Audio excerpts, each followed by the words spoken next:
Hey there! Tonight, we're stepping into a different kind of story.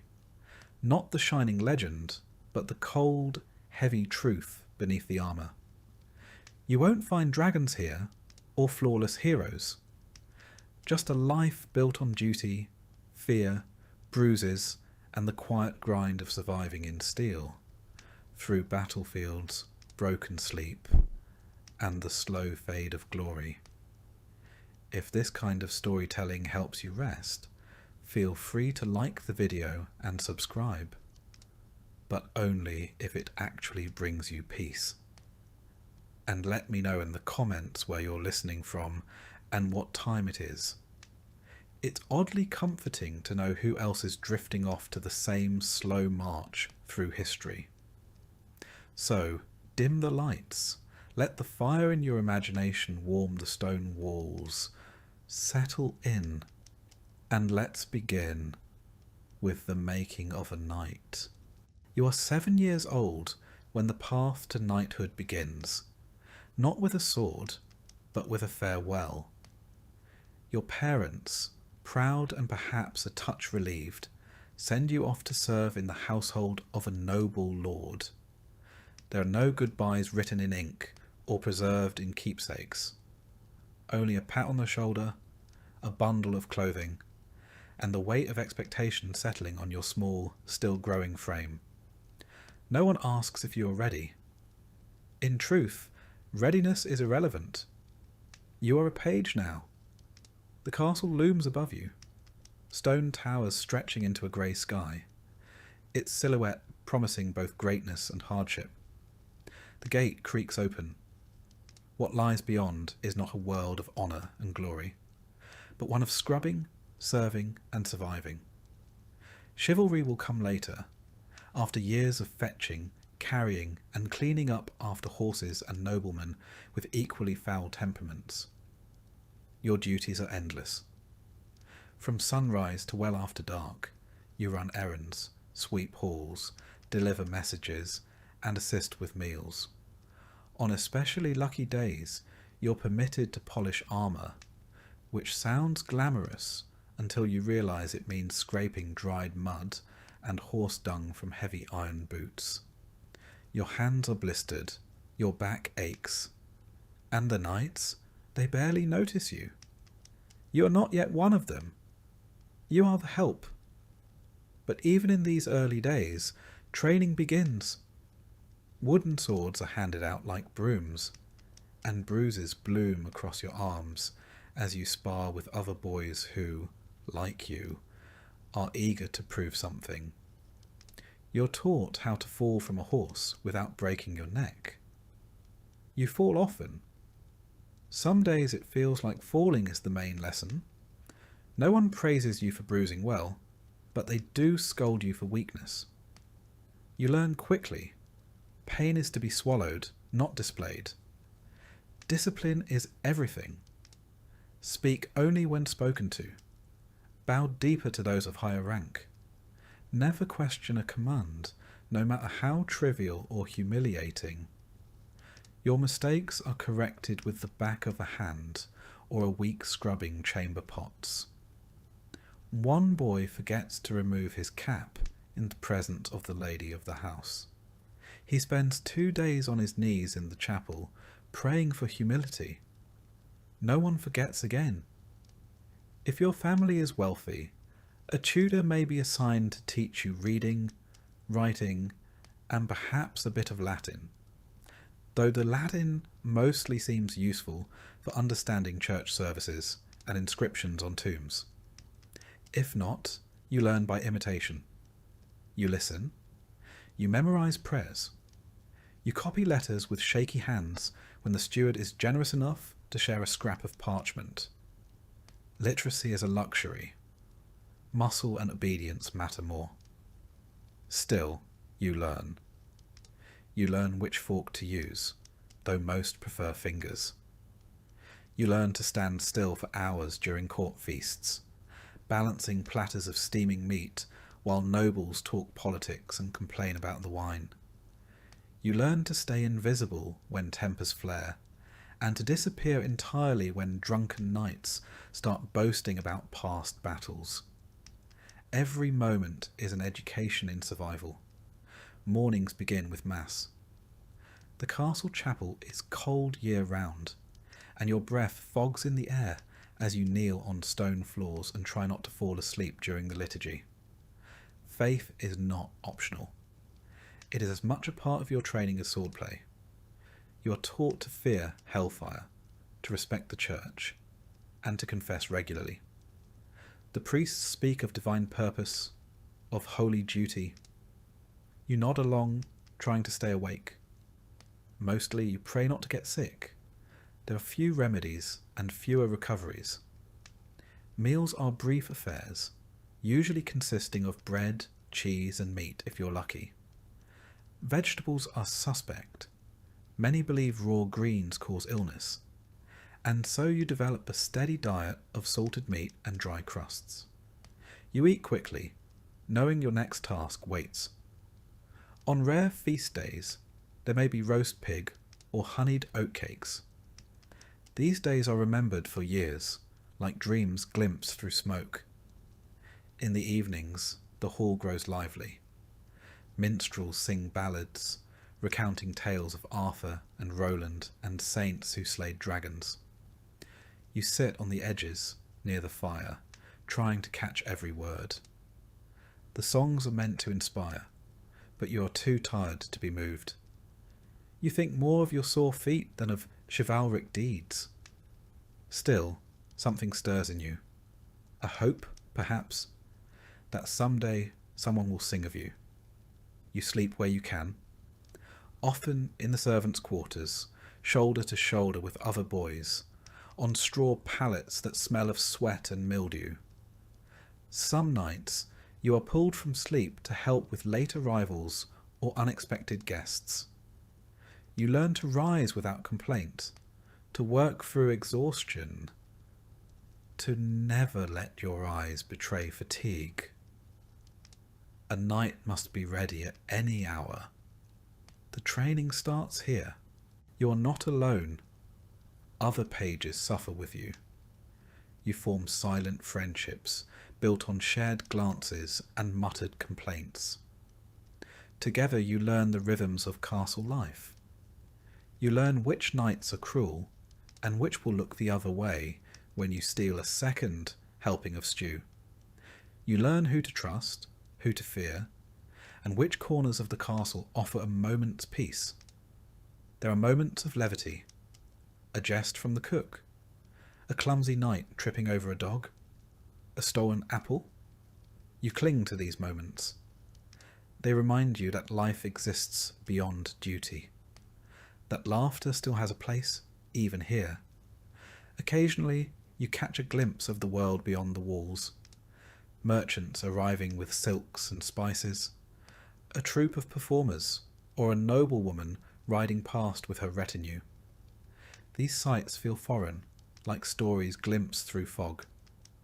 You're not part of that world yet, but maybe, one day. At times, doubt creeps in.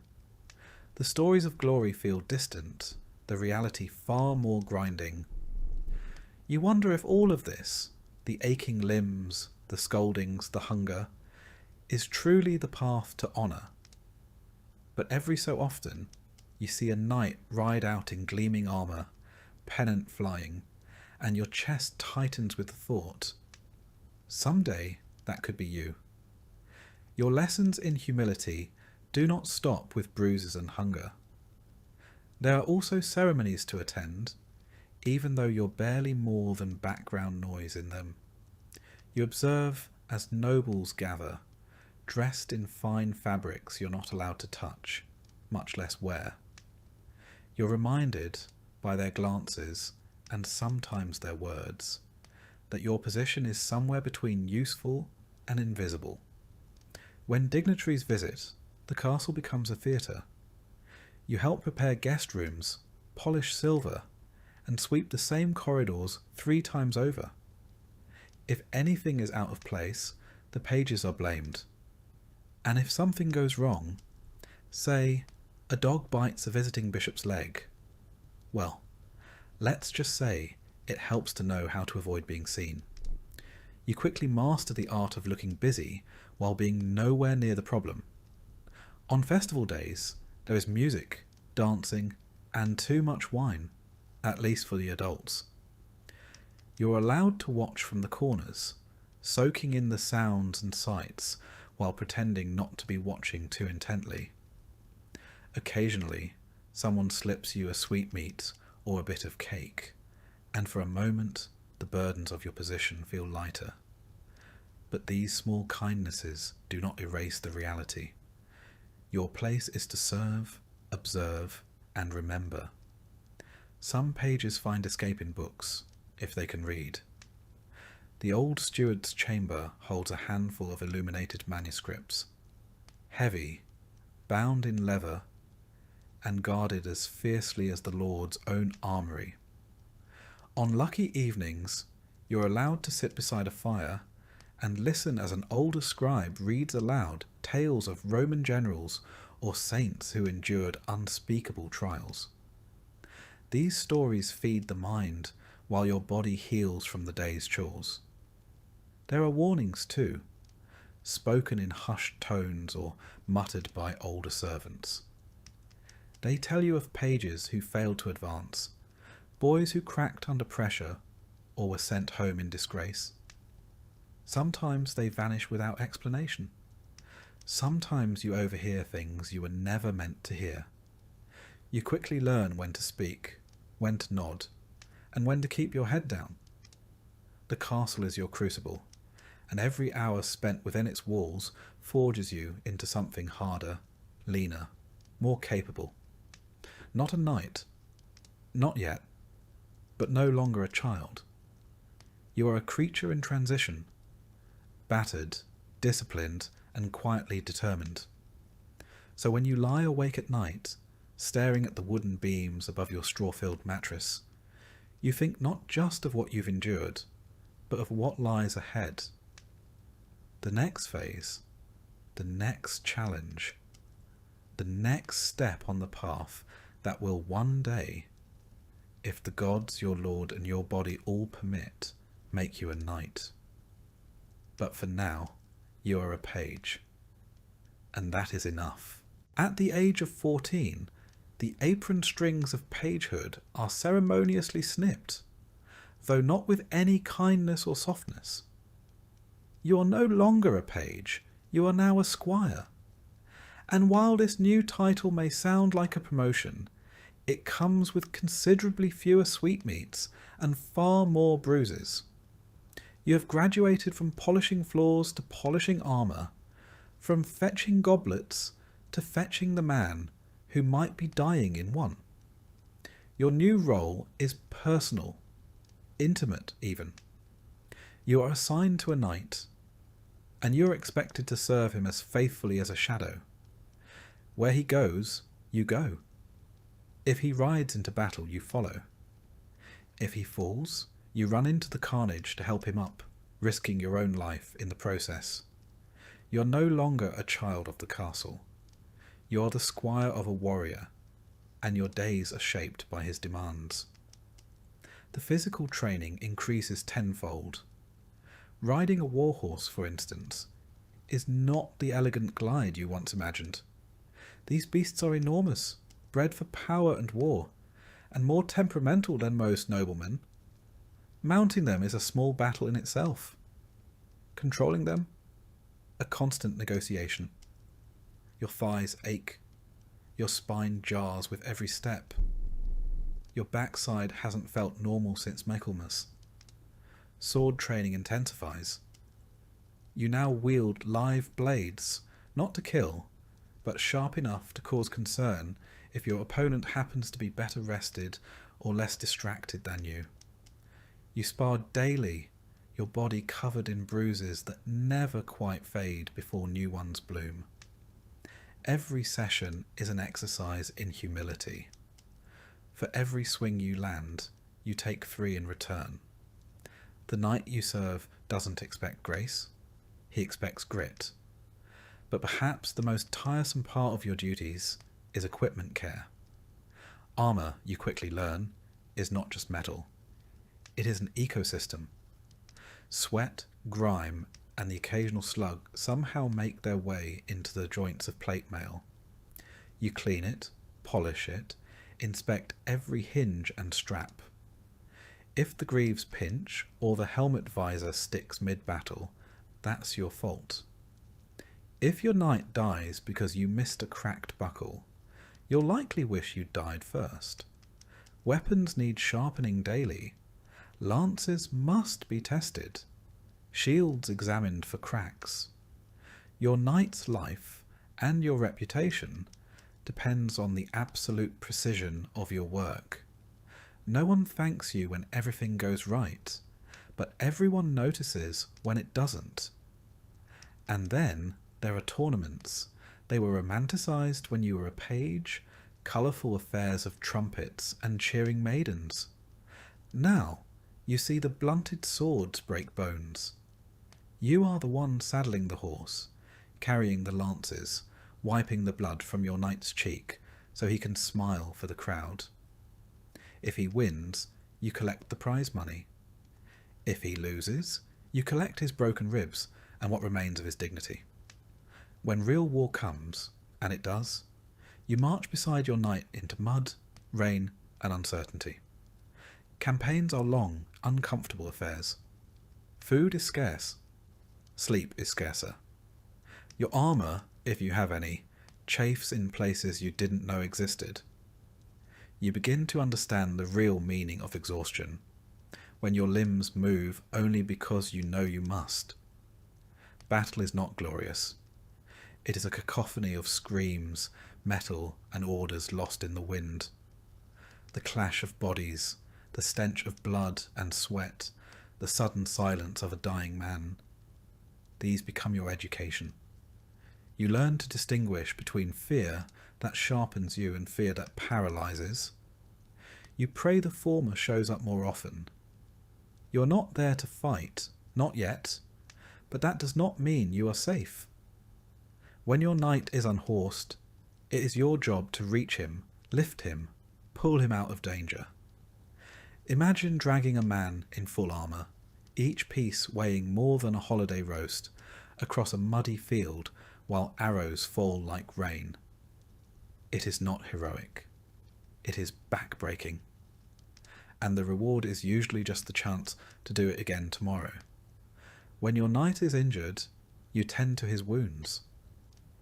If he is captured, you're expected to negotiate or deliver messages to secure his release. Sometimes this means dealing with men who would rather see him rot. You learn diplomacy, not from tutors, but from necessity.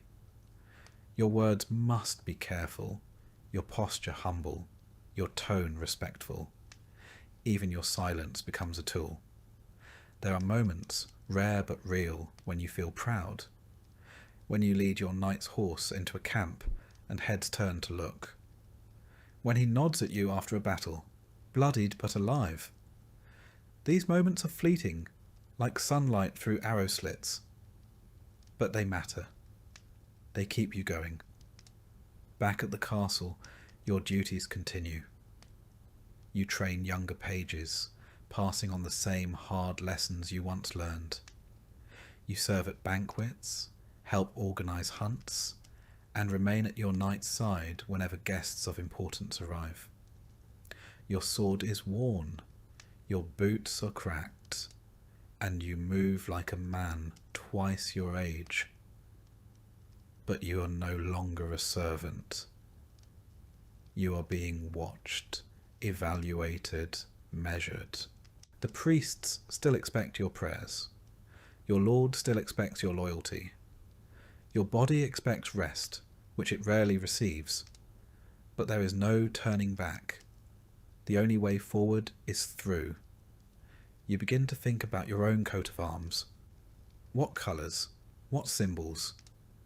You dream about the moment of dubbing, the sword tapping your shoulders, the moment you rise not as a squire, but as a knight. It feels impossibly far. It feels inevitable. It feels both. Then there are the hard days. The days when you bury a fellow squire, trampled beneath a warhorse, or run through by a lance that didn't look blunted enough. No one sings songs for squires.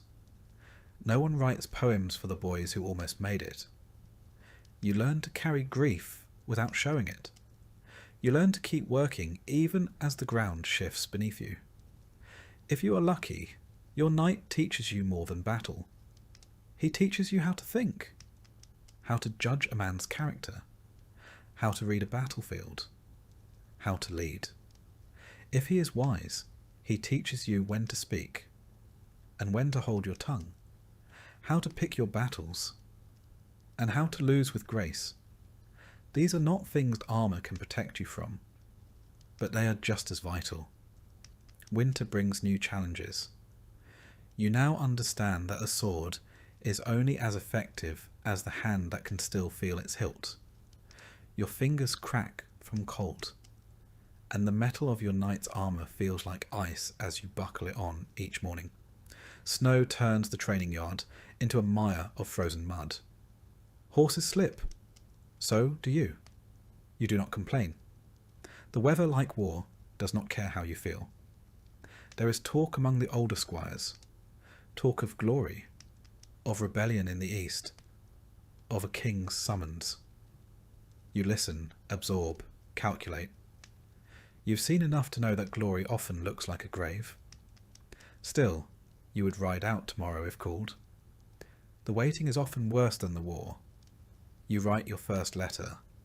It is stiff, clumsy, and formal, addressed to your parents if they are still alive, and telling them little. You're not even sure where to send it, but writing it feels important. Like anchoring yourself, like proving you're still someone beneath the bruises, sweat, and steel. One night, after a feast, your knight, drunk on mead and nostalgia, tells you of his first campaign. He describes the rain, the hunger, the thrill of surviving the charge. Then he grows quiet. He stares into the fire and names 3 men who did not return. You do not speak. You are meant to listen. And remember, you practice daily, sometimes in secret. You mimic your knight's stance, his footwork, the way he holds his blade just before a strike. You copy everything, hoping that imitation will one day become instinct. You bleed. You limp. You learn. Then one morning, without fanfare, your name is called. You are to ride with your knight, not as an observer, but as his second. There is no sleep the night before. No sleep is needed. When you mount your horse, you are ready. Not perfect, not fearless, but ready. Your story is still being written, but already it is etched into the cold iron of swords, the dust of roads, the calluses on your hands. You are no longer a boy, not quite a man, but closer now. You are a squire, and you are becoming. You are 21 years old, or near enough. Some squires are knighted younger, some older, but the number doesn't matter half so much as the fact that someone in authority has finally decided you're ready. Ready to kneel. Ready to swear. Ready, in theory, to kill and die with a little more official ceremony attached. There's no sudden transformation. You don't wake up with a deeper voice or a firmer jawline. You're still sore from yesterday's training. Still have mud on your boots and a scar across your shoulder that won't quite heal. But this is the moment your entire youth has crawled toward. Your body bruised, your pride battered, your hands hardened by years of polishing, sharpening, carrying, and serving. It has all led here, to the day of your knighthood. It begins with solitude. You are given a chamber, small and cold, in which to pray, reflect, and fast through the night. There's nothing glamorous about it. Just stone walls, a single candle, and a chapel-supplied blanket that somehow manages to be both thin and scratchy. You kneel on the floor, bones aching, stomach growling, and try not to think about the warmth of the kitchens or the scent of roasting pork wafting from below. This vigil is meant to purify the soul, to prepare you to accept the sacred duties of a knight.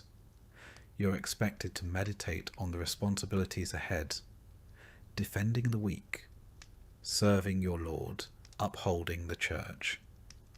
In practice, you spend as much time wondering whether anyone would notice if you had a sip of water or sat down for 5 blessed minutes. You are not alone in your discomfort.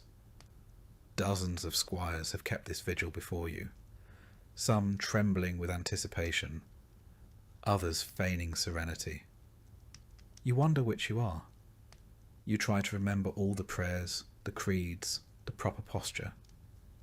You try not to think about the rumours of squires vomiting from nerves during the ceremony, or passing out mid-kneel. That would be unfortunate. Memorable, but unfortunate. Come dawn, you are escorted to the main hall. It is transformed for the occasion. Banners hang, candles flicker. Nobles, knights, and priests gather in ceremonial dress, whispering politely behind gloved hands. A hush falls as you enter. Your name is announced. You kneel. Your lord, or perhaps the king, depending on your station, approaches. He carries a sword, a symbol of service and power. It may not be his own blade. Some lords keep a ceremonial sword just for this purpose, polished to a mirror shine and never used in battle. You try not to look too closely. You try not to shake. The sword taps your shoulders, left, then right, the dubbing. In some traditions, you're also given a symbolic slap, a reminder of the physical and moral pain you must now endure without complaint. It's less of a blow and more of a firm pat, but the message is clear. A knight's duty is not to comfort, but to sacrifice. Then comes the oath. You speak solemnly, pledging loyalty to your liege, to God, and to the ideals of chivalry. You promise to defend the weak, to protect women, to speak truth, and to fight with honour. You repeat the words with as much gravity as you can muster, though you silently wonder how many knights still live by them. With the oath complete, you rise, not as a boy, not as a servant, but as a knight. The change is subtle, internal, and yet profound. People who barely glanced at you yesterday now nod in solemn approval. Your peers clap your shoulder. Your lord offers a tight-lipped smile, which by noble standards might as well be a standing ovation. There may be a feast afterward, depending on the wealth of your lord or the mood of the court. If so, you sit a little higher at the table, drink from a finer cup, and receive congratulations from nobles you once served wine to. Some squires are knighted on battlefields, their ceremony improvised amidst carnage. Others receive the full pageantry. Either way, the weight of the title settles on your shoulders, heavy as chainmail. Knighthood, as it turns out, is not a destination but a doorway. The world does not slow down for you to enjoy your new status. Your duties expand immediately. You are now expected to lead men, not follow them. To make decisions, not simply obey. To ride at the front, not the rear. The same sword that dubbed you a knight is now yours to wield, and no one will double-check your choices anymore. If you err, it will be public, and it will be costly. You're also now accountable in new ways. A knight's word is binding. Your signature carries weight. Your absence at court is noted. Your presence in church is assumed. If you drink too deeply or speak too freely, it reflects not only on you, but on your household, your banner, and your liege. A slip of the tongue can sour alliances. A drunken scuffle can undo months of diplomacy. In short, your margin for error shrinks dramatically the moment your shoulder is tapped with a sword. Your responsibilities extend beyond battle. If your lord grants you land, you are expected to manage it wisely. That means collecting taxes, settling disputes among peasants, maintaining roads, and ensuring the harvest is strong. Knights are often imagined as warriors alone, but in truth they are administrators, enforcers, and landlords. Your sword may rest in its scabbard for months at a time, but your seal is pressed into wax almost daily. You also now have your own squire. The irony is not lost on you. He is young, uncertain, eager to please. You teach him to polish your armour just so, to saddle your horse without bruising its haunches, to pour wine without spilling. You correct him gently, at first, then more firmly. He reminds you of yourself. It is humbling and slightly amusing to see how far you've come, and how far you still have to go. There is also the matter of your coat of arms. If you haven't had one before, it must now be chosen. Colours, symbols, family mottos, they all matter.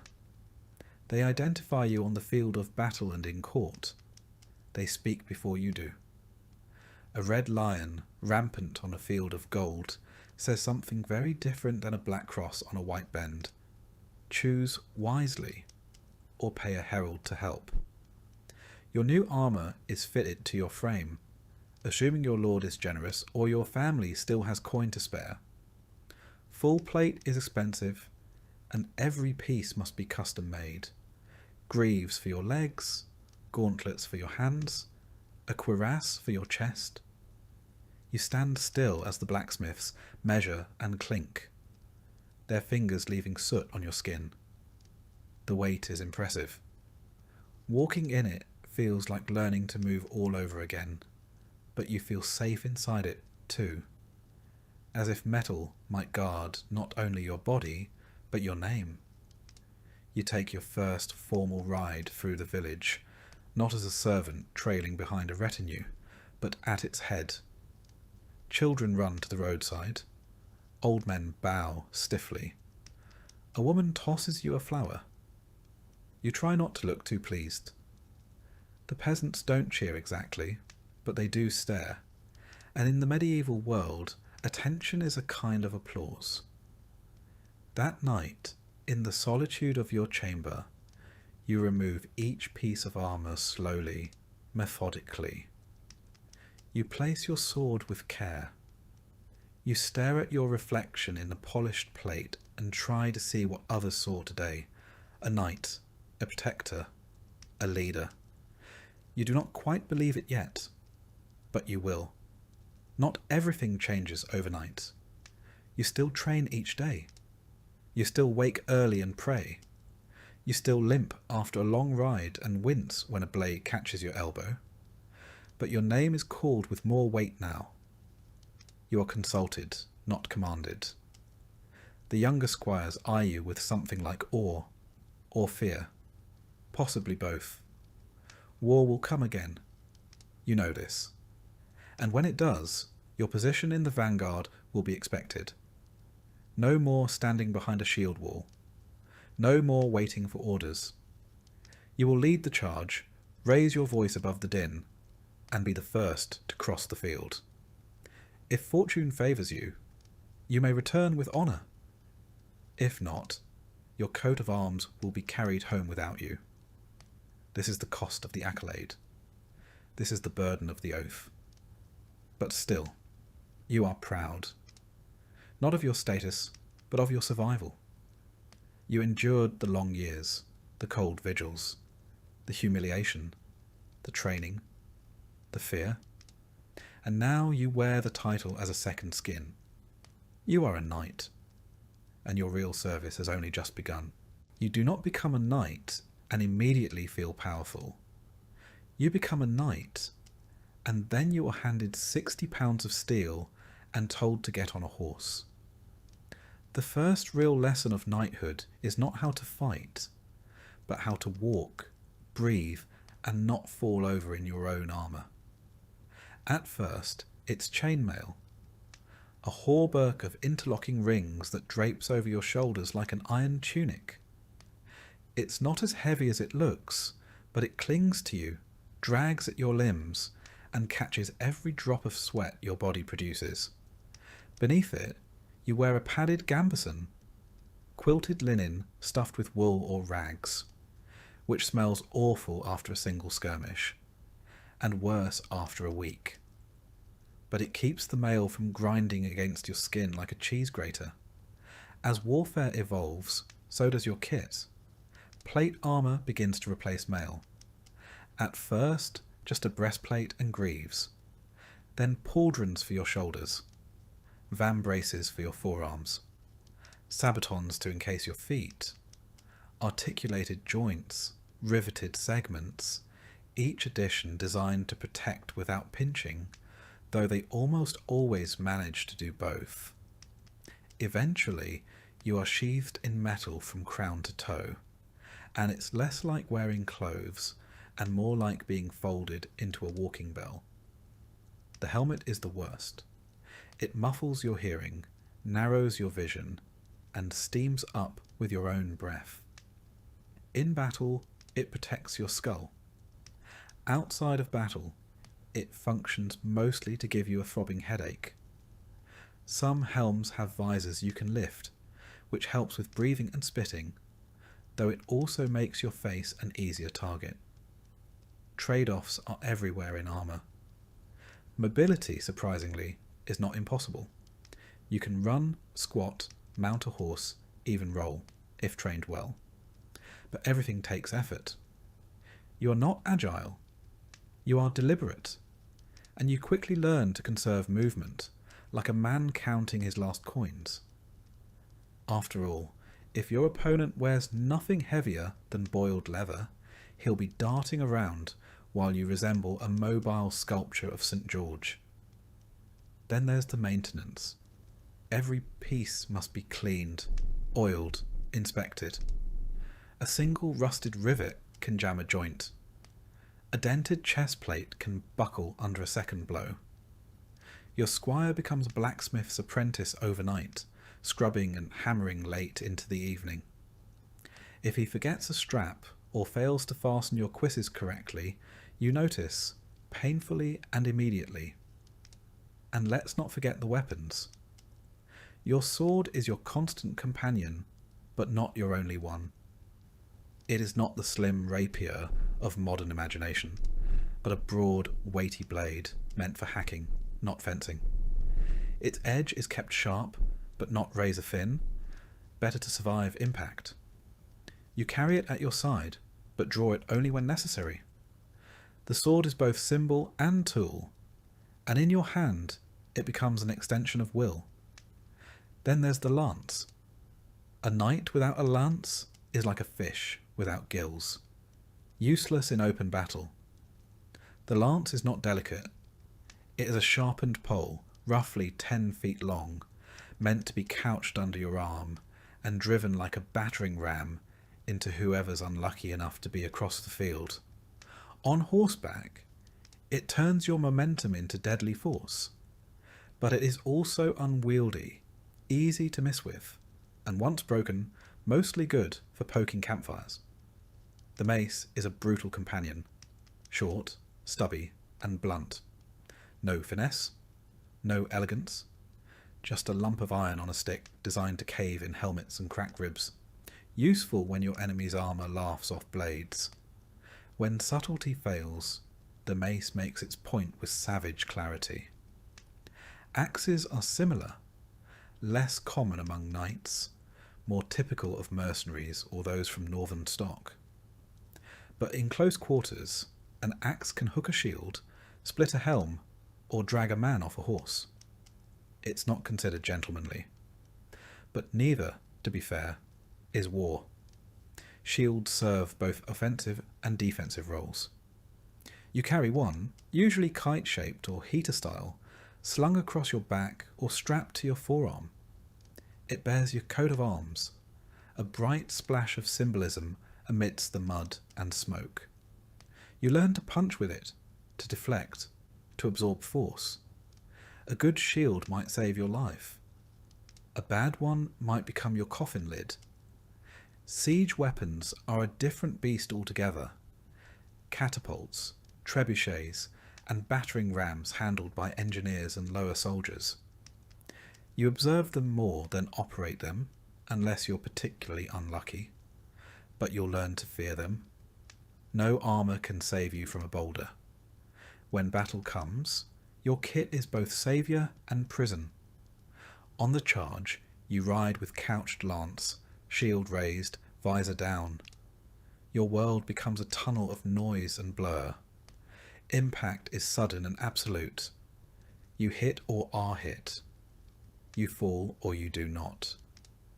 And if you do fall, it is up to someone else, perhaps your squire, to drag you clear before the trampling begins.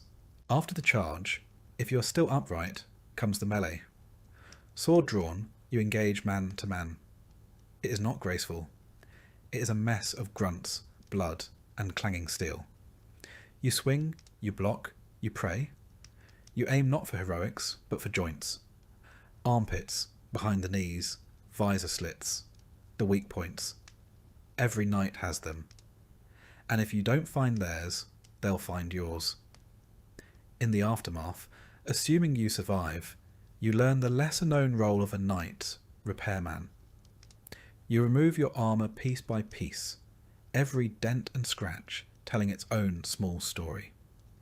If a rivet snapped or a strap tore, it's noted, recorded and mended. Your sword is cleaned, inspected, re-oiled.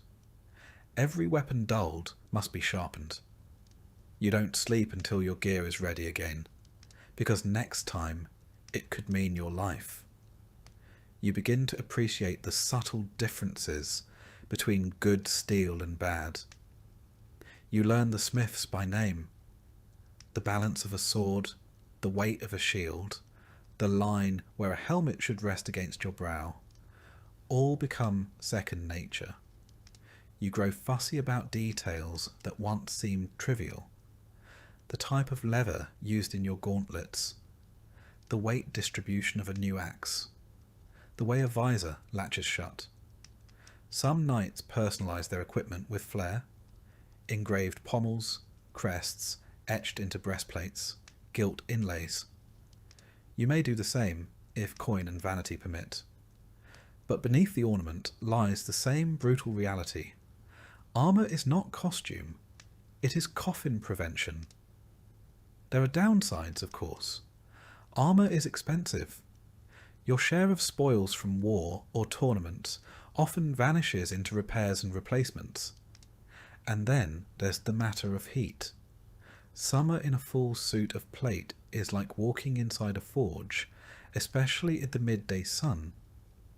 You sweat buckets, faint if you're not careful, and attract flies with all the grace of a walking roast. Despite it all, you come to trust your gear like a second skin. You've tested it under arrow fire. You've felt the jolt of a mace strike echo through your ribs and known the armour did its job. It protects, yes, but it also transforms. You walk taller in it. People part when they see you coming. Children point. Commoners bow. And yet, you know this. The steel does not make you invincible. It merely postpones the inevitable. You can fight well, prepare thoroughly, wear the finest forged suit in Christendom, and still fall to a lucky spear thrust or a well-placed arrow. A knight's tools buy time, not certainty. When you remove your gear at night, you do so slowly, reverently. Each strap undone, each piece lifted away, leaves you smaller, lighter, vulnerable. Beneath it all, you're still just flesh, bruised, stiff, and aching. And it's in those quiet moments, with your sword across your lap and your armour cooling on the stand, that you truly understand what it means to be a knight. You're not made of steel. You just wear it well, And so each day begins with the familiar ritual: lifting, strapping, adjusting, checking. Your squire tightens the buckles and hands you your gauntlets, his eyes scanning for wear, for weakness. You nod silently and step once more into the shell of your profession, because no matter how tired you are, or how many scars line your ribs, you are still needed. Still bound to ride out, to raise your shield, to stand between danger and those who cannot. This is the life you've built, plate by plate, blade by blade. This is the weight you chose to carry, and you carry it well. You were told there was a code, a shining, noble creed to live by. Chivalry, they called it. The very word sparkled with promise, like polished armour in morning light. It was meant to define what it was to be a knight: bravery, courtesy, honour, protection of the weak, reverence for the church. A lofty ideal, written in elegant script and praised from pulpit and poet alike. And then you rode into your first battle, watched a man in full heraldic splendour trample a retreating soldier, and realised the code is more of a suggestion. Chivalry, in theory, is a code of conduct, a moral compass for those who carry swords. Rooted in Christian values and feudal loyalty, it began as a way to temper violence with virtue. The church, ever anxious about the havoc wrought by idle knights, took pains to transform you from a hired blade into a holy defender. You were not simply to fight, but to fight rightly.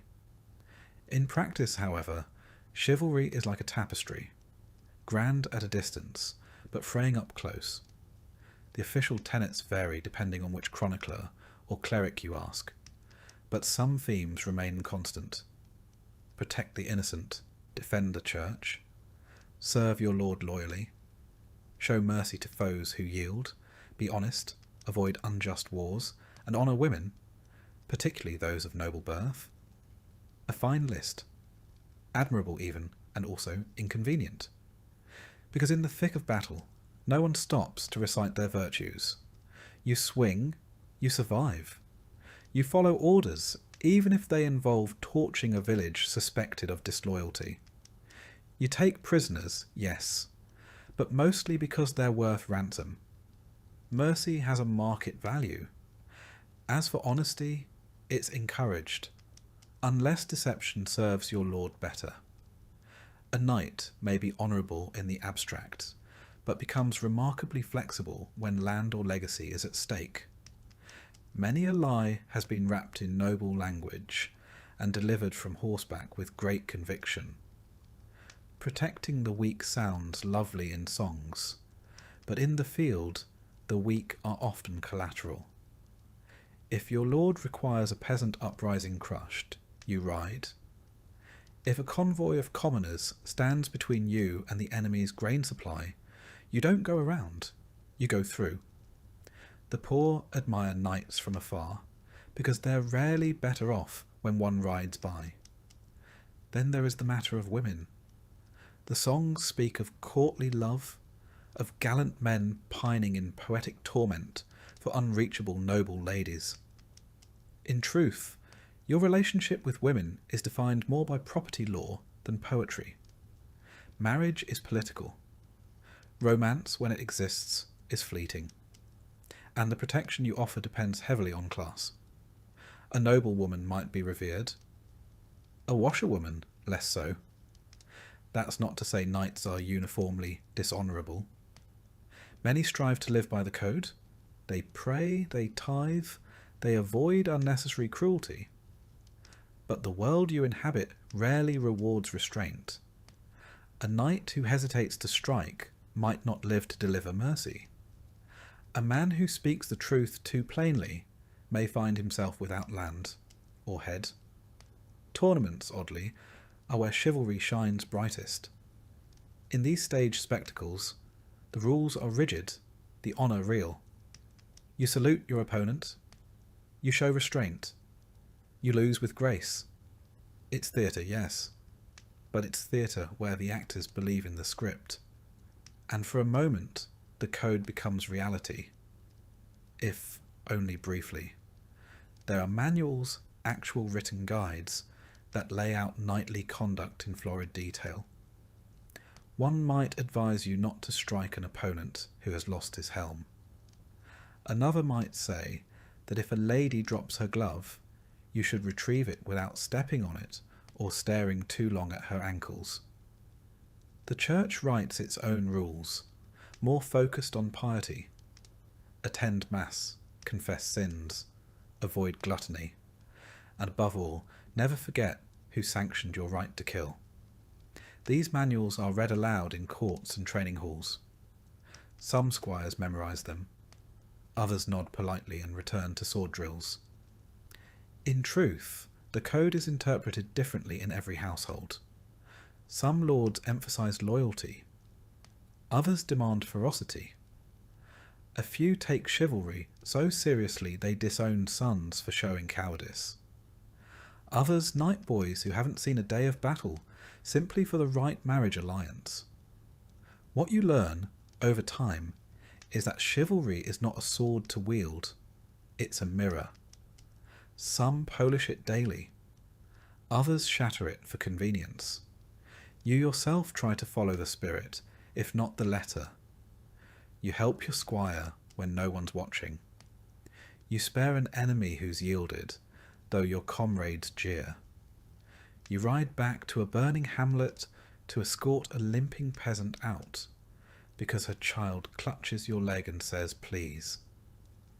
These moments stay with you longer than most victories. They cost little. They feel like something old, something sacred. And yet, no bard will ever sing of them. Chivalry, you discovers, is not about grand gestures. It's about small decisions made when no one is looking. It's about being decent in a profession built around destruction. It's about knowing you are a weapon, and choosing sometimes not to strike. Still, the tension never vanishes. You kneel before a bishop one day and torch a granary the next. You cradle a wounded comrade, then trample a fleeing footman who happens to be in the way. You write your name beneath a pledge to honour and restraint, then sign orders that send starving men to their deaths. You begin to understand that the code of chivalry is less a shield and more a compass. It doesn't stop you from getting lost. It just gives you something to check when the fog sets in. Some days, that's enough. In the quieter hours, you reflect on the contradictions. The songs you once memorised speak of knights who slayed beasts and rescued virgins. Your life, meanwhile, consists of tax disputes, bloody marches and aching knees. You were promised glory. You were handed logistics. And yet, you don't resent it. Not entirely. Because sometimes the code helps you remember who you were supposed to be before the world got hold of you. You meet knights who abuse the code, who weaponize it. They quote scripture while pillaging. They preach honour and practice terror.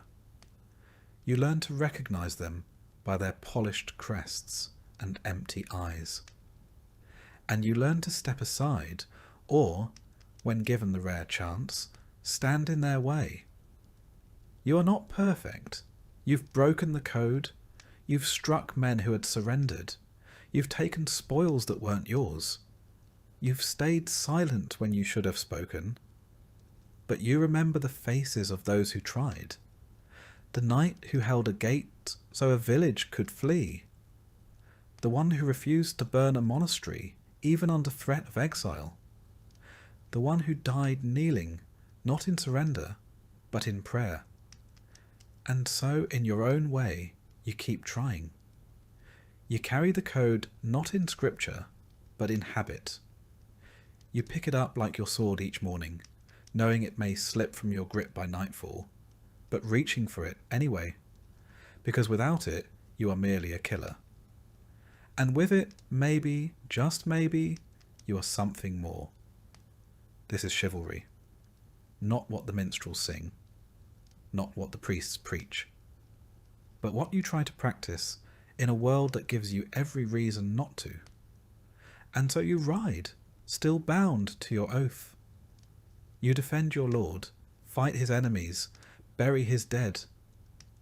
But you also feed your squire when the pantry runs low.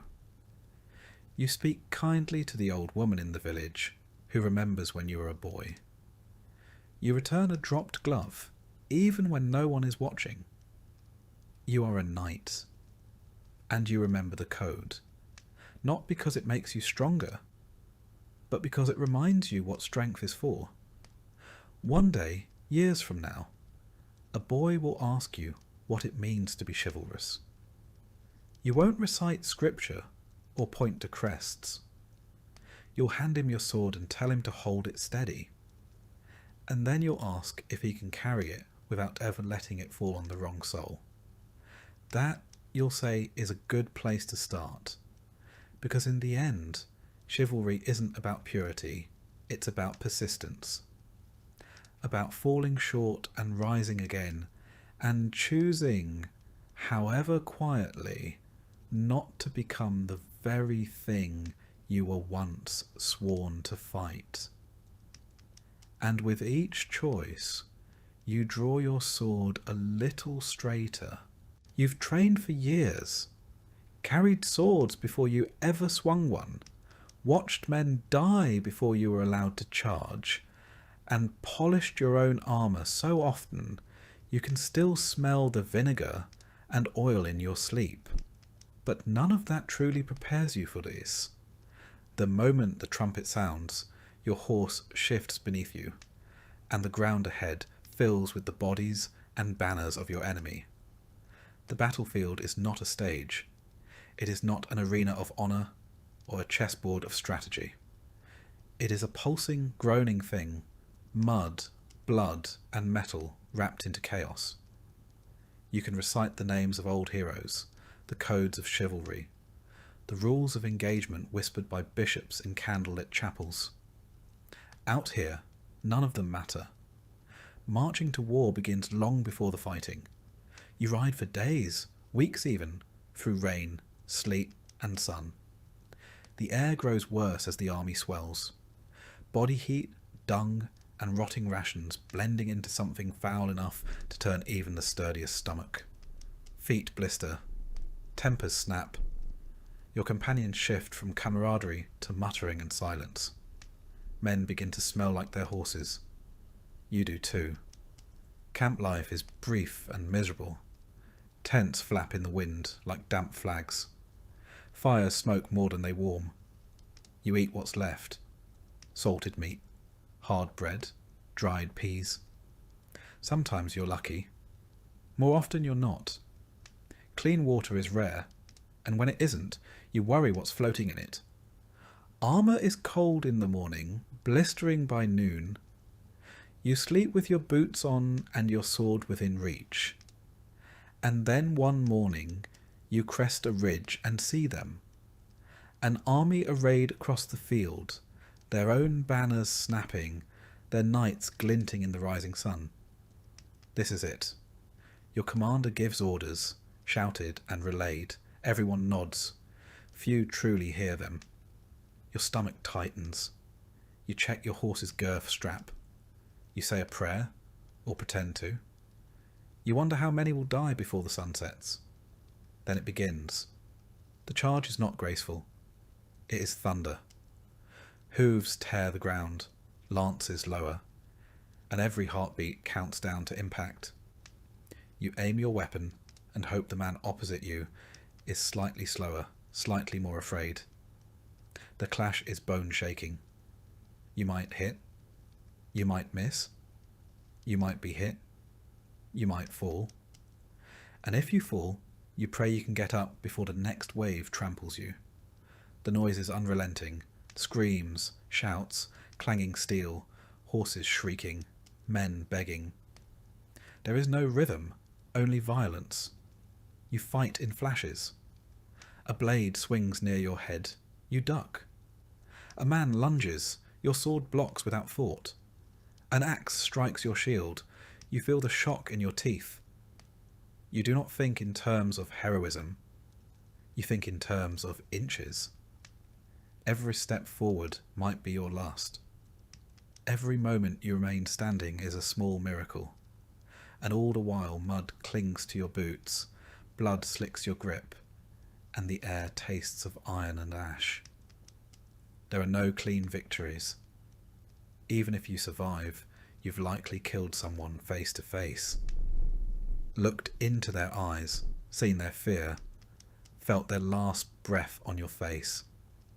No one teaches you how to live with that. Sometimes you lose your footing. A blow knocks you down, your visor jars loose, and suddenly the world above you is a blur of hooves and blades. You flail, crawl, push yourself to standing. If your armour catches in the mud, you're a turtle on its back. If your squire finds you in time, he might pull you free. If not, well, there are worse ways to die than being forgotten. You catch glimpses of others, knights unhorsed, peasants impaled, banners falling. You recognise faces, friends, comrades. They're gone in an instant, replaced by another swinging sword. There's no time to mourn, only time to breathe, and swing again. Sometimes the melee collapses into confusion. Orders become meaningless. Lines dissolve. You find yourself beside men you don't recognise, enemies mistaken for allies and vice versa. In those moments, the battlefield becomes its truest form. Not a clash of nations or ideologies, but a storm of survival. If you live, it ends not with trumpets, but with exhaustion. Your arms ache, your ears ring. Your horse, if still alive, is foaming and trembling. You stagger back to camp, strip your armour with shaking hands, and stare at your bloodied gloves. You hope it's not your own. You're not sure. Later, you walk the field. Crows already gather. Men groan where they lie, too wounded to move. You try to help, but there are too many. Some you leave with water, some with a whispered prayer, some you finish, because it is kinder. Your boots soak through with blood. You stop noticing the smell.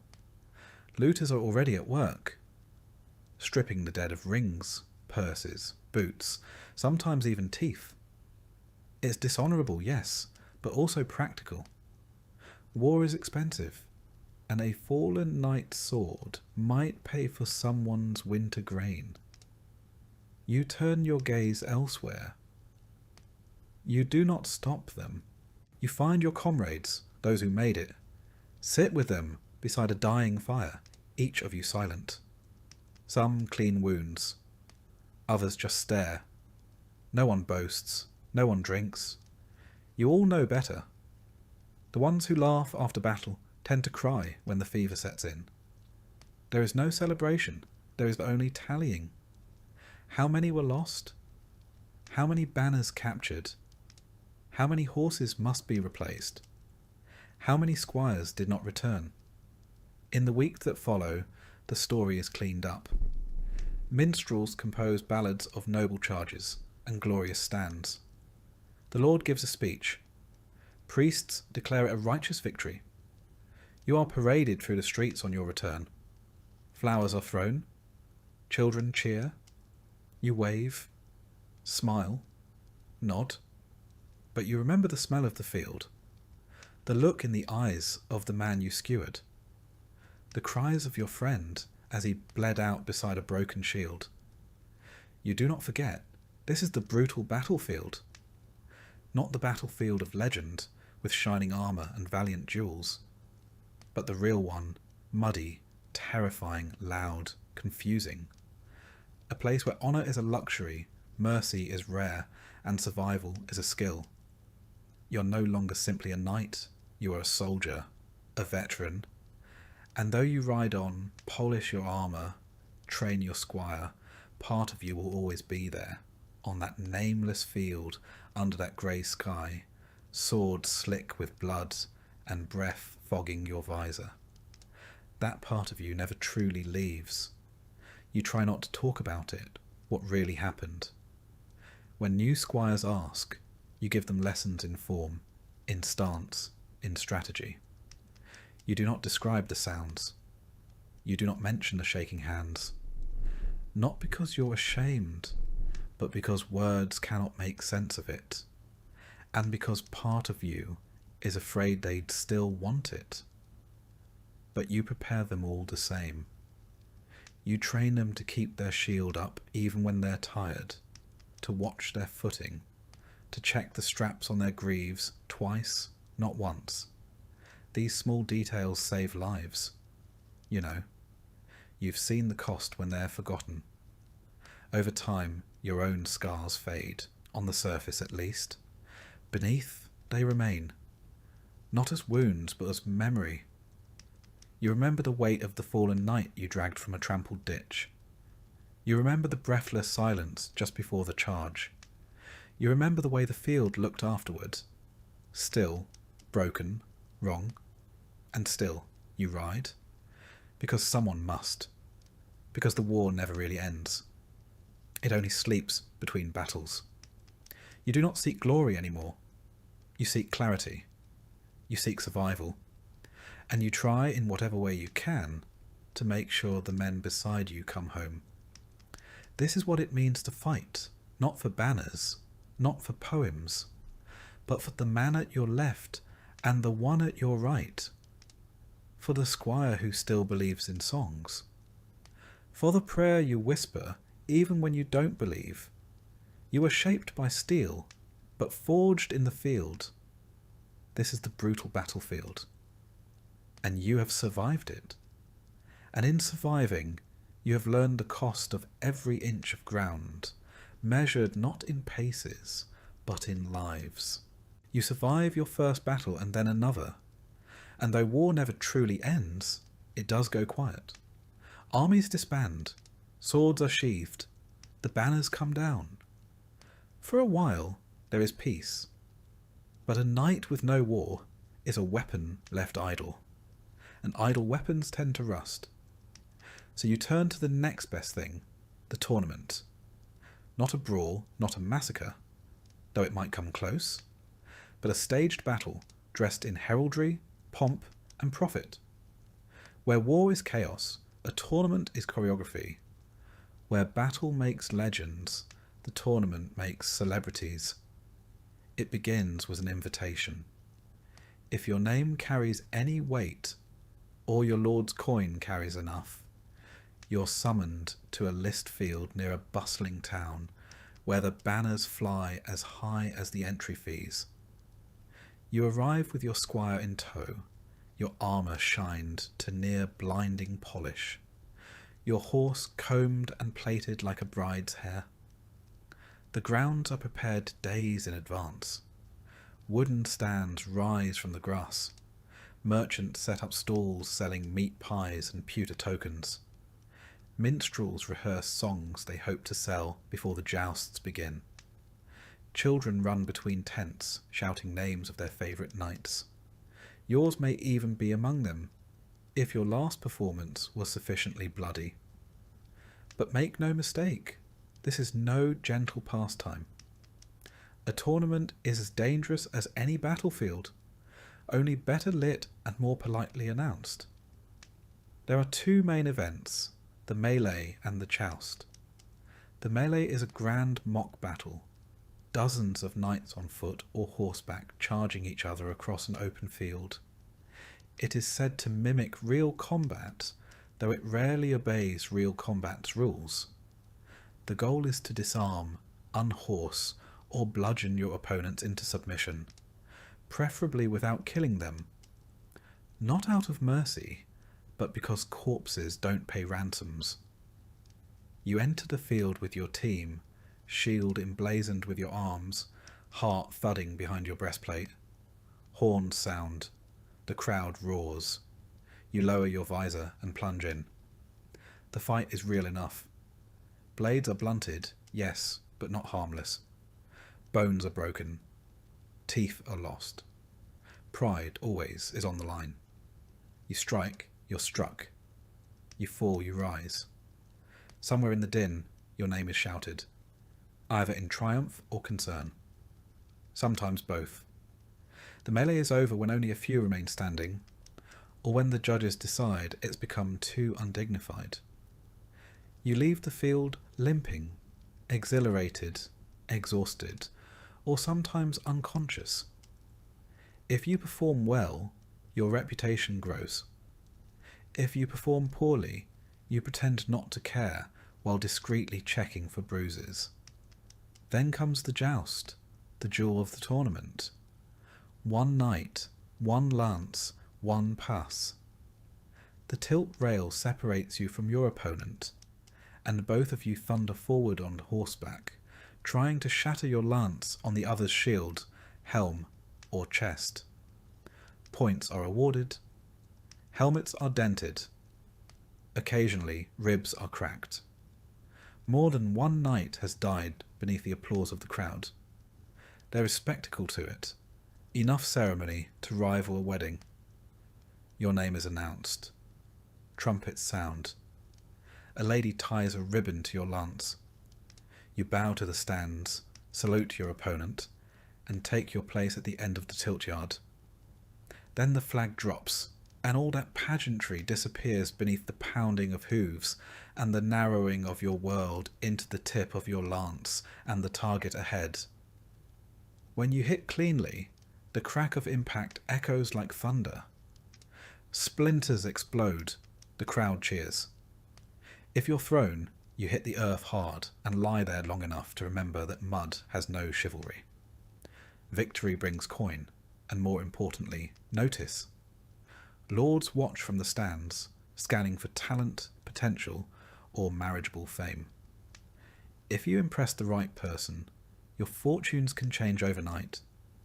If you make a name for yourself, you may find yourself invited to bigger circuits, tournaments in Paris, London, or Rome. Or at least the stories say so. But not all jousts are equal.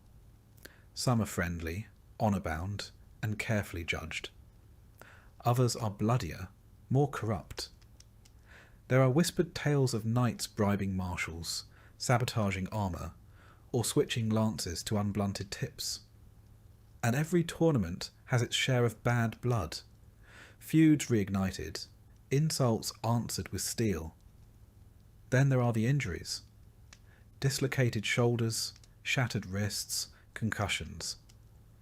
You learn quickly not to remove your helmet until you're sure your ears are still working. Even spectators are not always safe. A splintered lance once flew into the stands and took out a merchant's eye. He still comes to watch, every year, from the other side. Outside the arena, the tournament is a fairground. Traders hawk everything from relics to roasted chestnuts.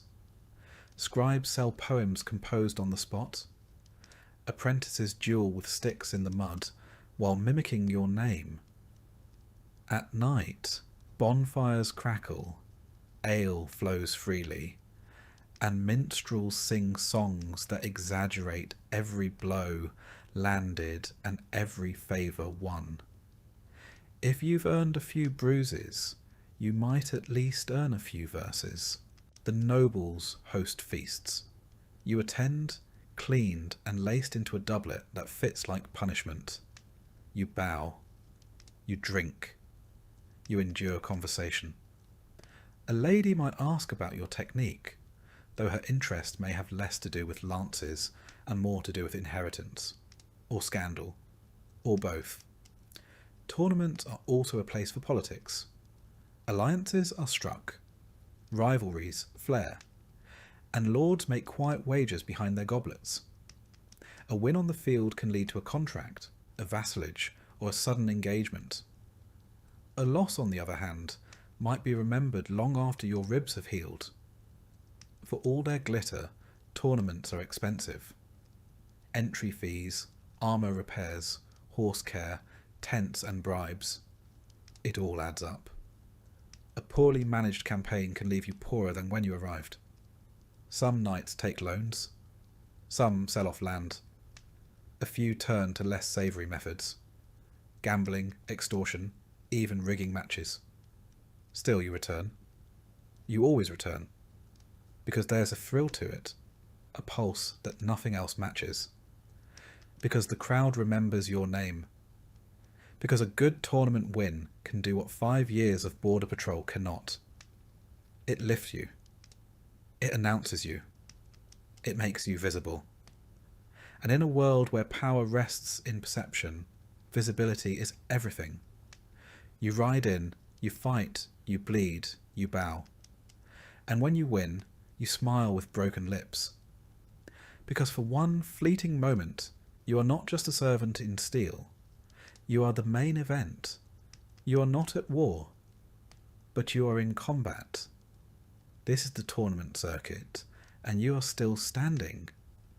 By the end of the week, your body is a ledger of bruises, scratches, and indignities. Your squire works late into the night restoring your kit. You spend the evening swishing watered wine, pretending your shoulder doesn't throb with every breath. A blackened eye makes you interesting company at supper. The limp adds character. You don't speak of the fear. The heartbeat just before the lance drops. The instant you wonder if the next hit will be clean or final. You swallow it down, tuck it beneath the layers of steel and swagger. Every knight does. Fear is common, admission is not. If the tournament was good to you, you leave with coin, a new favour tied to your saddle, and invitations for the next event. If not, you leave with empty hands and full regrets, already calculating how many tournaments it will take to rebuild what you spent chasing glory. The road away is quieter, less triumphant. A few companions ride with you. One coughs blood, another cradles a wrapped hand that may never hold a lance again. The squires chatter, still enchanted by the show. They do not yet understand the price of applause. And so, bruised but intact, you return to your estate or your garrison, where the real duties await. But for a week, you are more than a soldier. You are spectacle. You are legend. You'll do it again. Because while war may forge your reputation, tournaments let you write it in gold. And sometimes that is enough. Because in the eyes of the crowd, you are not just a knight.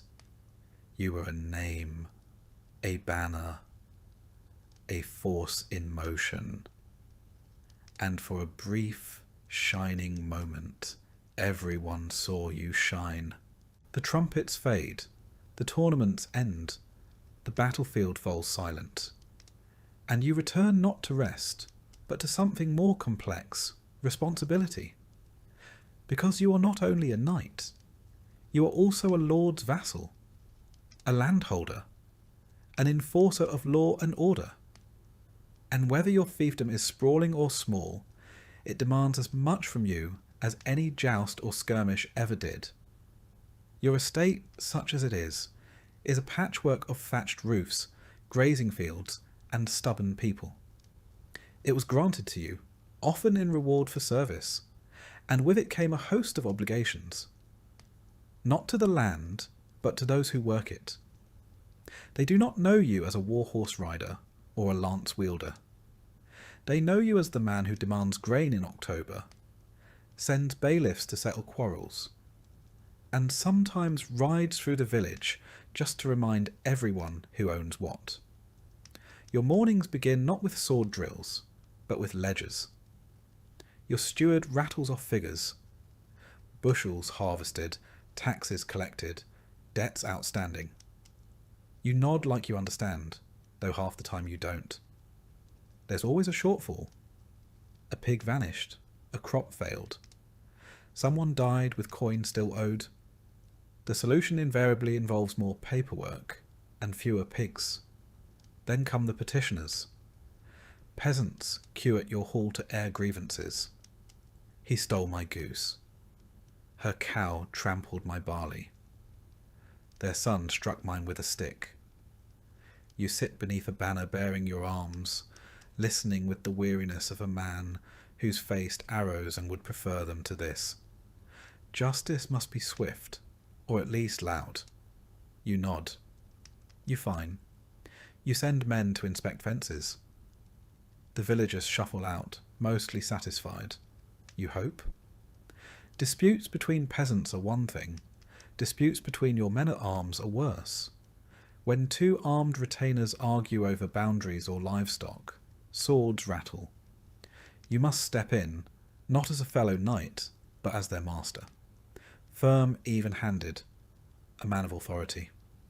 It's a delicate thing, projecting strength without escalating tempers. You manage, mostly.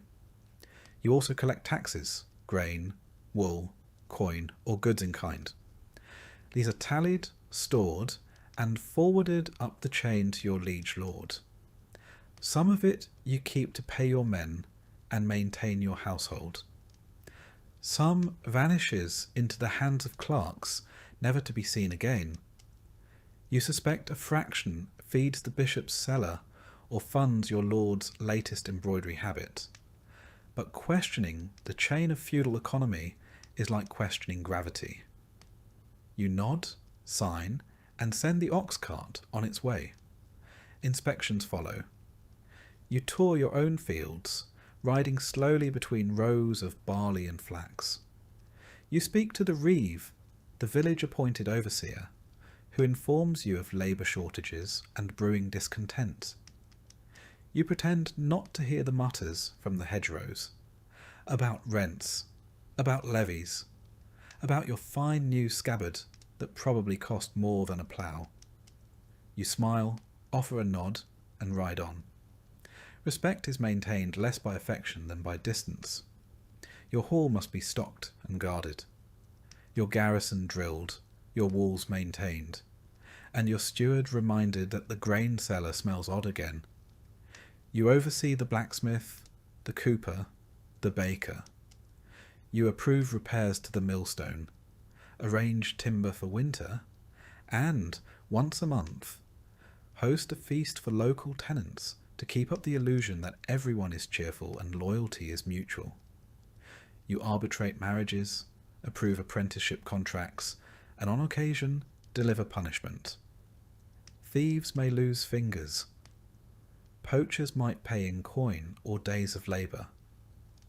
There are gallows, but you rarely use them. They're more useful as symbols than tools. Still, when necessary, you remind the village what happens when law is ignored. The church is ever present. A priest serves your estate, and you contribute to his chapel's upkeep, lest your name find its way into a sermon. You attend Mass, confess sins you vaguely regret, and make donations that conveniently match your most recent misdeed. Piety, after all, is easier in coin than in conduct. Even your household requires managing. Your servants rotate between loyalty, incompetence, and mild insubordination. The cook is furious about the flour quality. The stable hand swears the hay shipment is late again. One of your chambermaids is scandalously friendly with a visiting knight, and you must pretend not to notice unless it causes a child, or worse, a rumour. Your squire needs training. Still, always. He forgets your saddle straps. Leaves your sword unsheathed during rain. Once he polished your boots with lard. You scold him, train him, threaten to send him to the monastery, then end the day praising his effort with a nod. That's all the boy really wants.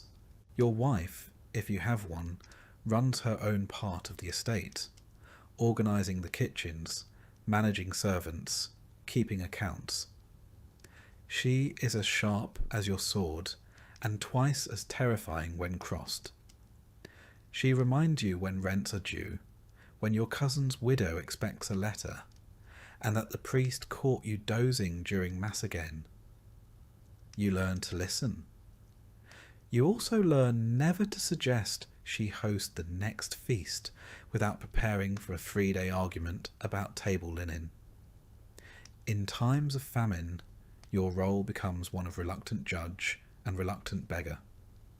You appeal to your lord for relief, while rationing what little you have.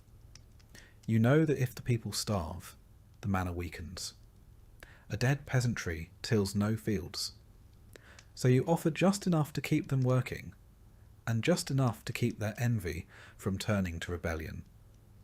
In times of plenty, you are generous, but visibly so, bread handed out at the chapel door, coins tossed during feast days. It is not charity, it is theatre, it keeps order. The peasants call you my lord, but you're not quite sure whether it's respect, resentment, or resignation. Likely all three. They bow low, but you see the flickers of judgment in their eyes. You ride past them, heavy in your saddle, armour gleaming. You are their protector. You are their tax. You are their judge, and sometimes their executioner. Occasionally, you host visiting knights or minor nobles. These visits are equal parts hospitality and hostage negotiation. You must appear wealthy but not wasteful, powerful but not threatening. A wrong word about the king's taxes could brand you disloyal.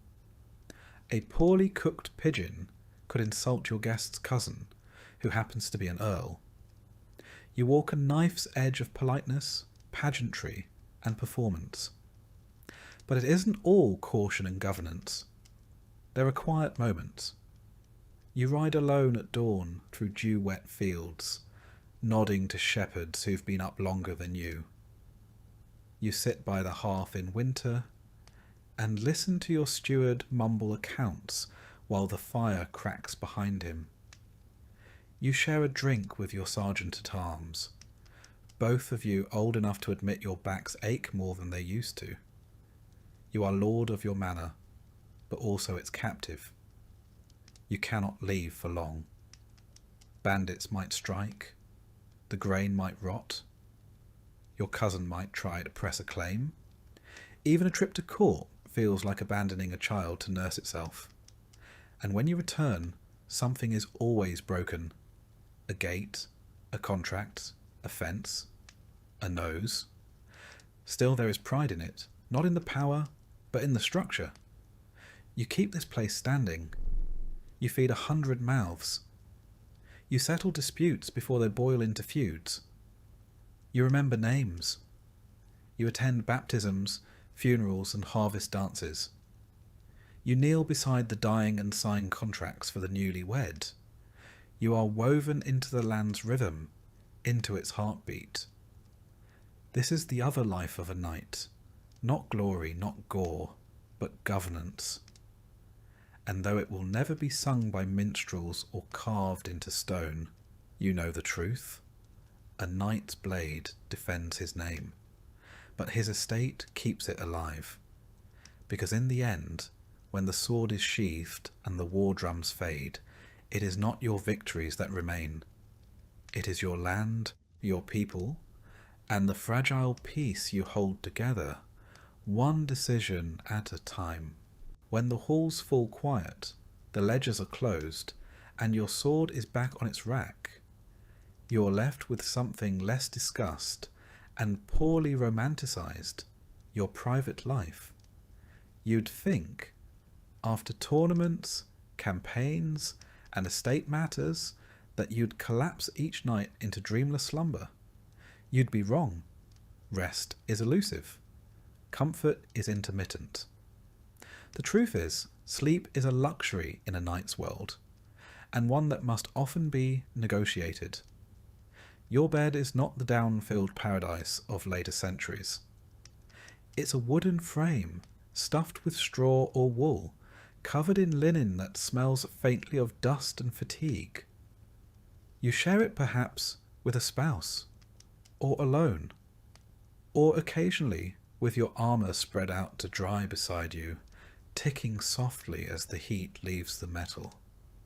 You do not sleep through the night. That isn't how things work.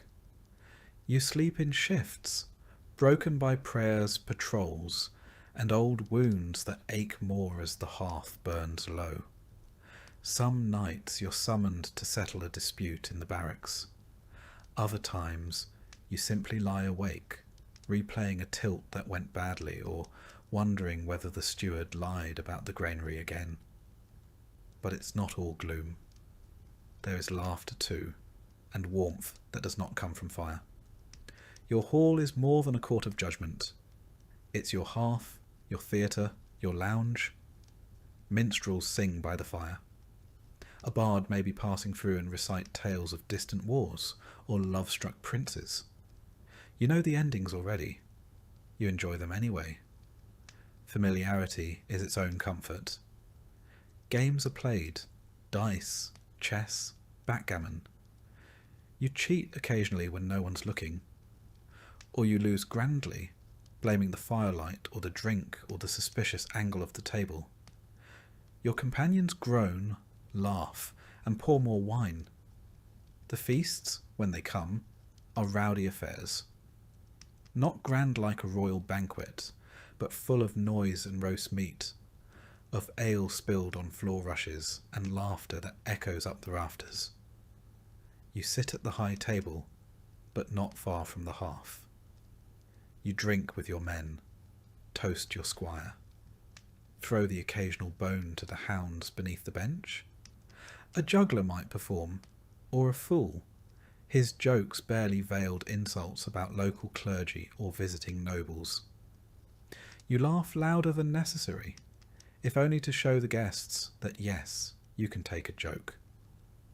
It's a fragile peace, maintained by roast pork and stale bread. Sometimes the evenings are more subdued. A servant plays the lute. Your wife embroiders, humming a half-remembered hymn. You nod off in the chair by the fire, only to wake when the logs collapse in a burst of sparks. For a moment, everything is still. Your household sleeps early. The servants rise before the sun, so they vanish quickly. Your squire lingers, hoping for praise or advice, or just not wanting to go back to the straw mat beside the armoury. You send him off gently. He's earned his rest, even if you haven't. You might wander the manor at night. Old habits from years on campaign, checking locks, peering into shadows, listening for anything amiss. You don't expect to find anything, but sometimes you just need to move, to feel the floor under your boots and remind yourself you're still here, and the fire is still lit, and the walls are still yours. When storms roll in, sleep becomes nearly impossible. Wind howls through the shuttered windows. Rafters groan. You recall nights in the field when the only shelter was a cloak and the back of a horse. You remind yourself this is better. You almost believe it. Private life also means private thoughts, and these are harder to manage than fields or squires. You wonder if the land is truly yours, or just held until a richer man wants it. You think about the faces of the men you've killed. Some you remember, some you don't.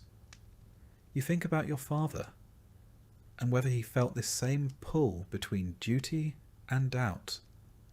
On better nights, you write, or try to. You scratch letters onto parchment, recording expenses, or drafting stiff, formal notes to other landholders. Occasionally, you attempt poetry. It's terrible, but your steward pretends otherwise, and your wife hides the worst of it before guests can find it. When guests do arrive, your private life vanishes. Everything becomes performance. The hall is cleaned. The good wine is brought out. You laugh at the same joke twice, and endure stories about hawks that flew higher and horses that ran faster than any in your stable. You nod. You flatter. You endure. But when they leave, when the doors are shut and the boots have stopped echoing, you allow yourself the rarest indulgence of all, silence. You sit beside the fire, cup cooling in your hand, and let the hush stretch. No battles to plan, no taxes to collect, just the sound of wood crackling and your own breath in the dark. Your body is a map of scars. You know which shoulder clicks in the cold, which ribs ache when it rains. A broken finger from a tournament in Kent, a scar on your thigh from a skirmish near the border. These pains are familiar. You greet them like old comrades. You've learned not to complain. Everyone aches. The squire asks once if you ever sleep well. You smile. Tell him yes sometimes, when the fire burns low and the dogs don't snore. It's a lie, of course, but it's the kind you tell kindly. And there are dreams, vivid, strange, persistent. Sometimes you're back in battle, reaching for a sword that isn't there. Sometimes you're walking the halls of your childhood home, except the walls are crumbling and no one speaks your name. Once you dreamt of flying, above fields, rivers, and the manor itself. You woke up smiling for once. Not every moment is grand. Most are not. There is mud tracked into the hall, a loose floorboard that catches your boot, a spilled bucket, a burnt loaf, a cough in the night that makes you sit upright and listen until it passes. These are the details of living. These are what fill your time between swords and steel. On feast days, the private bleeds into the public. There is dancing of a sort. You watch more than you participate, but sometimes you're pulled into a circle, clapping along to a song that's older than the church itself. You step stiffly, laugh at your own footwork, and your wife laughs louder. The servants smile, if only for a moment. You give gifts, bread, cheese, sometimes coin. Children chase each other through the yard, while the elders sit in the sun and pretend their knees don't ache. For an afternoon, no one is taxed, judged, or summoned. You watch, not as a lord, not even as a knight, but as a man. Just a man, quietly grateful. Your dog rests its head on your boot. You scratch behind its ears and let your shoulders sink. You're tired, but not in the way battle tires you. This is a deeper ache.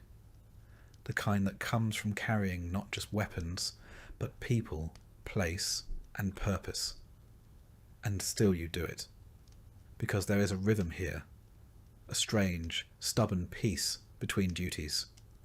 Not comfort, not ease, but something closer to meaning. This is the private life of a knight, and it is harder to master than war. Because though the chronicles record your battles and your banners, it is these quieter hours, half-forgotten songs, unfinished letters, the hush of a sleeping hall, that truly tell the story of who you were. You rise with the dawn, joints aching, the cold seeping deeper than it used to. The steward greets you with a nod. The squire follows, quieter than he was in years past. Nothing feels unusual at first, until you step outside and realise something has shifted. It's not in the air or the weather, but in the rhythm of the world itself. Fewer hooves on the road, fewer hands raised in salute. The banners are still there, but they hang lower than they once did. Your role, once essential, now feels ceremonial. You still ride out, still wear the armour, still train the lads who come up through the ranks with fire in their eyes. But even they look past you now, to the engineers sketching strange machines, or the captains drilling rows of men with pikes and gunpowder. The future no longer rides a warhorse. The first time you see the musket fired in anger, it feels like a mistake. There's no nobility in it. No dance, no duel. Just a bang, A puff of smoke and a man down. You watch it from a hill, flanked by your men, and say nothing. Later, you clean your sword anyway. Habit, perhaps, or defiance? The lord who summoned you once for every border skirmish now sends word only in winter. Requests for grain tallies, for tax rolls, for reports on tenant movement. The battles still happen, but they are led by men with maps, not mail. Your presence is a formality. Your counsel, polite tradition. At court, the great knights gather less frequently. The old names, the ones you memorized as a squire, fade from conversation. Those who remain arrive slower, their crests more faded. You share nods, not words. No one wants to say aloud what you all know. Your armour, once polished weekly, gathers dust between uses. The squire still oils it, more out of reverence than need. It's heavy now, not just in weight but in memory. Each dent recalls a skirmish. Each rivet, a day spent living a life now fading into myth. You wear it still sometimes, for ceremonies, for parades. Once a boy asked if it was real. You no longer correct them when they call it old-fashioned. The pageantry remains, though even it begins to crack. Feast days are quieter. Fewer nobles attend. Fewer heralds call out names with the gusto they once had. The songs still praise the days of knights, but always in past tense. You listen, nod, raise a cup. You smile when they glance at you during verses that begin with, "In days of yore." In private, you walk the grounds of your estate and watch your tenants at work. They till with newer tools now. Some have coins stamped with the king's face. Others carry paper, permits, receipts, even letters, as literacy seeps into the soil. The blacksmith's son wants to be a clerk. The miller's daughter talks of schooling. These are good things, you tell yourself. But they come with a whisper. You are no longer what boys wish to become. You still train them, still swing the sword. But it is harder now. Your shoulder stiffens in the cold. Your breath shortens on uphill rides. The blade feels longer, though it is not. You grunt more when rising. And the squire, now grown, looks at you the way you once looked at your own master, half with respect, half with readiness. Even the battles you are called to feel different. You no longer ride in the vanguard. You're asked to observe, to advise. Your role is one of wisdom, not action. And while you appreciate the respect, a part of you still aches to charge, to feel the ground quake beneath your mount. You understand now, of course. The age of the knight is ending, not with a roar, but with a series of sighs. Gunpowder does not care for bloodlines. Formations do not care for honour. The knightly charge, once feared and revered, is now a target for cannon and musket shot. You've seen it. You've counted the bodies. You try not to resent it. After all, every age must end.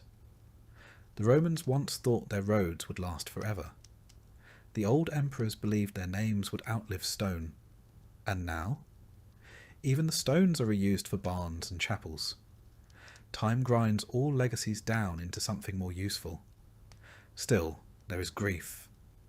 Quiet, persistent. You feel it when your sword no longer draws admiration but curiosity. When your banner is recognized not for its victories, but for how long it's flown. When your warhorse dies, and the stable boy asks if you'll replace it with a mule. More practical, he says. You tell yourself that you are lucky. You lived. You saw the best and worst of your order. You earned your land, your name, your seat at the high table. You made it home. Not everyone did. Sometimes you take the long road past the old battlefield. It's farmland now. Quiet. There's a grove where the archers once stood. A ridge where the cavalry assembled. You dismount and walk it, boots sinking in soft earth. There's a marker stone, weathered and crooked. No one remembers the names carved there. You do. At night, the dreams come more frequently. Not always nightmares, though some are, but vivid flashes of moments you'd thought long buried. A lance shattering. A comrade's laugh. The exact shade of sky above a foreign field. You wake cold, and wonder why memory feels sharper than your blade. You write more now. Not orders or reports, but reflections. You try to capture what it was like. The weight of armour before dawn, the tension before a tilt, the smell of the field after rain. You want to record what it felt like to be a knight, not in legend, but in truth. You're not sure who it's for. Maybe the boy who will find it in a chest one day. Maybe no one. Visitors still come. They ask questions. Was it glorious? Was it honourable? You answer carefully, sometimes. On good days. But it was also cold and loud and lonely. You tell them that knighthood was service. Service to a lord, to a land, to an ideal. And sometimes, when the wind was right, it felt like something greater. You walk with a cane now. The squire, full grown, walks beside you and tries not to look worried. He calls you sir, still. You allow it. It costs nothing. And it reminds you that even if the age is ending, you are still its echo. You pass your sword to him one evening. Not in ceremony, just in quiet. He takes it with both hands, eyes wide. He doesn't say thank you. He doesn't have to. And so you fade, not in shame, but in rhythm. The halls grow quieter. The hearth burns lower. Your duties lessen. The land continues. The people work. And in the stillness between seasons, you feel something like peace. Let the bards sing of dragons and jewels. Let the painters render shining charges and golden spurs. You remember the cold mornings, the crooked smiles, the cracked ribs and cracked jokes, the smell of wet horse and the taste of cheap ale. That too was knighthood, and it was enough. You don't know what the world will become, only that it will become. Castles will crumble, cannons will roar. The old ways will be folded into new books, new rules, new uniforms. But perhaps in some chapel or court, a tapestry will still hang, and a child will point to the figure in the corner, the one in battered mail, and ask, "Who is that?" And maybe, just maybe, someone will remember. Not the battles, not the banners, but the man. That will be enough.